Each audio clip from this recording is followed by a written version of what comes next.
What's your name? Roy. Hey, Roy, how are you? Good, Matthew, thanks. I've had a ex talk about you a lot, so I thought I'd come check you out, but... So, yeah, I was... Well, thank you for being here. Yeah. I enjoy everything you have to say, but I'm a man, so I'm just trying to figure out what I can take from the male perspective, and also how do I change the way that I'm very, I guess, reserved, and I dwell on my hurt because we're people. I have a problem with my ex moved on fast, and I was trying to. It hurts, man. You know, it's like we were together for like 5-6 years, and when they move on fast, it makes you feel like you're not good enough. And I just want to know how can I change my way of thinking, and that it was just they were waiting on me, and I was waiting on them, and they just decided to go one way. I mean, how do I change my perspective on letting stuff go? Because that's what I need to do. I need to let stuff go, or I'm going to be unhappy for the rest of my life. Yes. Yeah.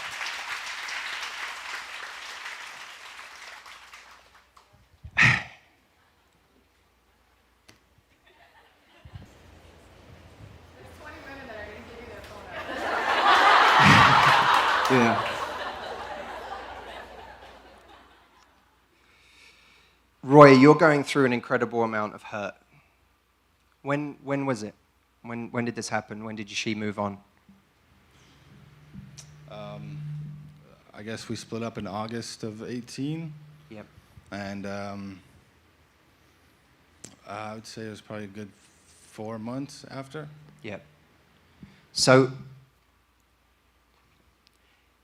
it's incredibly painful.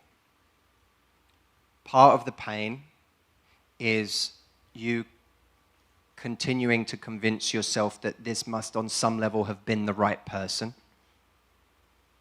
and that your right person is now with someone else. Now, I don't believe that. I believe that the right person can only be the right person when it's two people choosing each other.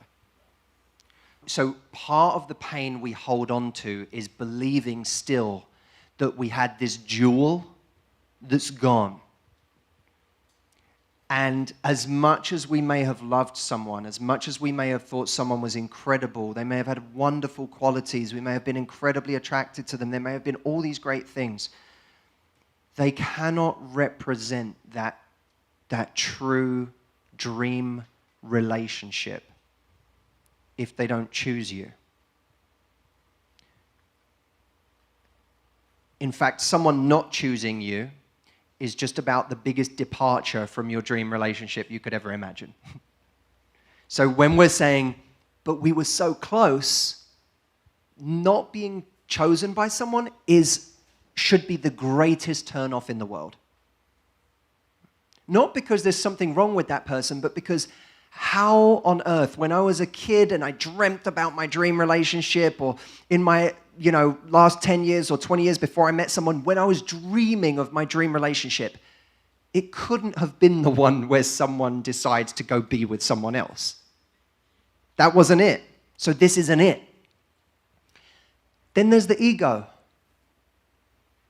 element of someone chose someone else. Why not me? What did that person have? Why wasn't I good enough?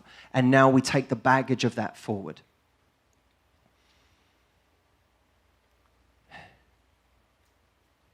The greatest advice I ever received was kill your ego.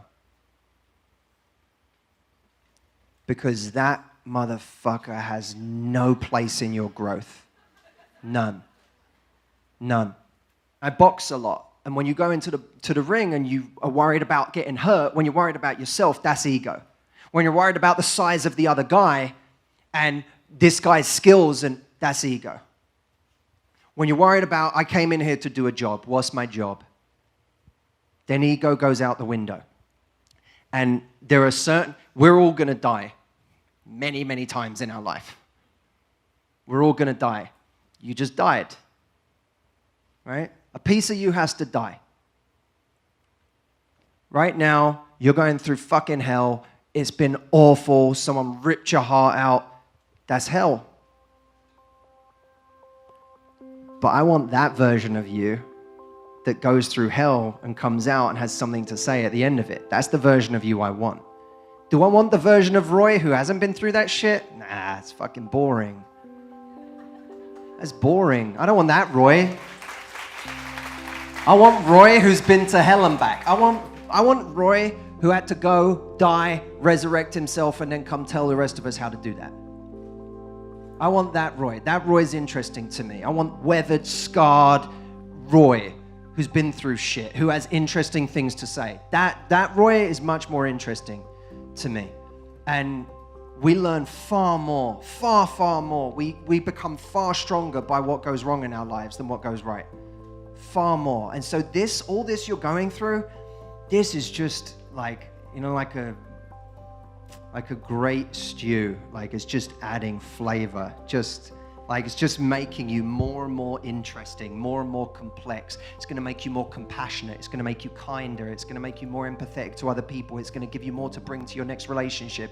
It's going to make you such a strong person. And you get through this and you deal with this. What the fuck do you have to be afraid of? I've died, motherfucker. You can't scare me.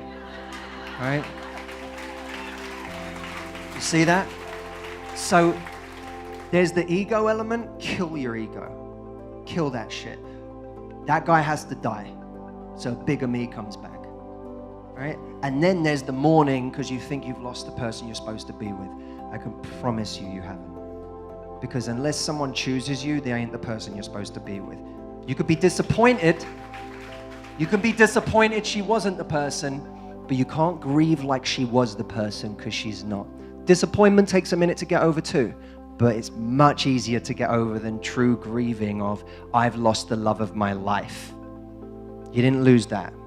That's still to come. Something better is coming for you. I promise you, my brother. I promise. Okay?